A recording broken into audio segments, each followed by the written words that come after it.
Hello friends, எல்லாரும் எப்படி இருக்கீங்க? ரொம்ப குண்டா இருக்கேங்கிறீங்களா? இல்லை ரொம்ப வித்தியாசமான ஒரு காஃபி குடிக்கணும்னு நினைக்கிறீங்களா?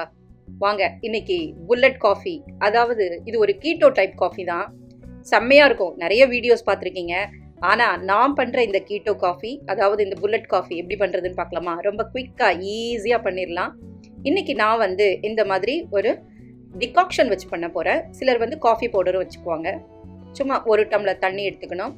நல்ல தேசி கீ, இல்லாட்டி நல்லா வீட்டிலே பண்ண கீ கூட எடுத்துக்கலாம். நல்ல வாசனையாக இந்த மாதிரி. அதில் ஒரே ஒரு குட்டி கரண்டி தான் போட போகிறேன்.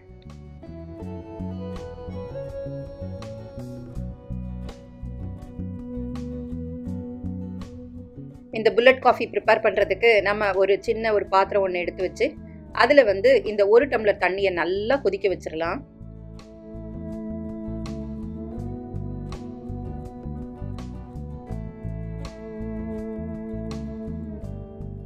தண்ணி நல்லா தளன்னு நல்லா கொதிக்க ஆரம்பிக்கட்டும். இப்போதான் கொதிக்கவே ஆரம்பிச்சிருக்கு. நல்லா கொதிக்கட்டும். அது கொதிச்சுக்கிட்டு இருக்கும்போது நம்ம ஒரு வாயகண்ட கப் எடுத்து முதல்ல எனக்கு வேண்டிய அளவுக்கு டிகாக்ஷன் அதில் ஊற்றிக்கிறேன். அதுக்கப்புறமா ஒரே ஒரு குட்டி கரண்டி, நம்ம நெய் கரண்டி வீட்டிலலாம் வச்சுருப்போம் இல்லையா, அந்த நெய் கரண்டிக்கு ஒரு குட்டி கரண்டி நெய் எடுத்து அதில் நம்ம கலந்து விட்டுடலாம்.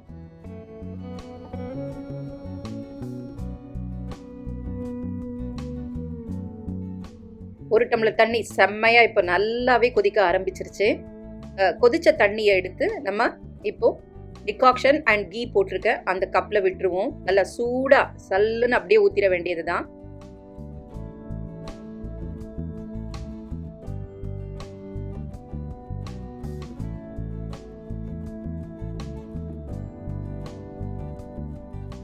அடுத்தது இதை நல்லா இப்போ பிளெண்ட் பண்ணணும். உங்ககிட்ட என்ன பிளெண்டர் இருந்தாலும் நீங்கள் யூஸ் பண்ணிக்கலாம். நான் பிலிப்ஸோட பிளெண்டர் யூஸ் பண்ணுறேன்.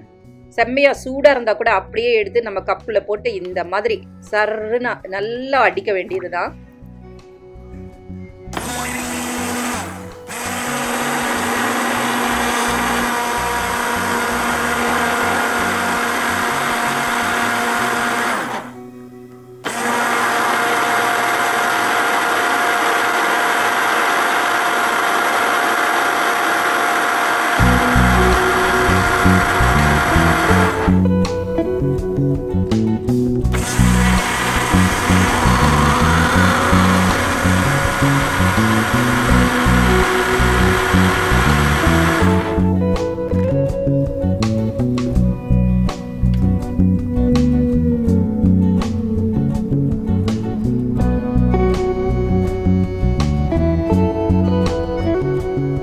செம்மையான புல்லட் காஃபிங்க.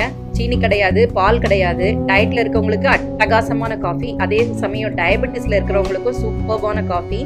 நீங்க சர்க்கரையே போடாமலும் குடிக்கலாம். வேணும்னா ஒரு சிட்டிகை சர்க்கரை போட்டும் குடிக்கலாம், சுகர் இல்லாதவங்க. Super diet coffee, bullet coffee ready. உங்க வீட்லயும் நீங்க ரெடி பண்ணி பார்த்துட்டு சொல்றீங்களா எப்படி வந்ததுன்னு?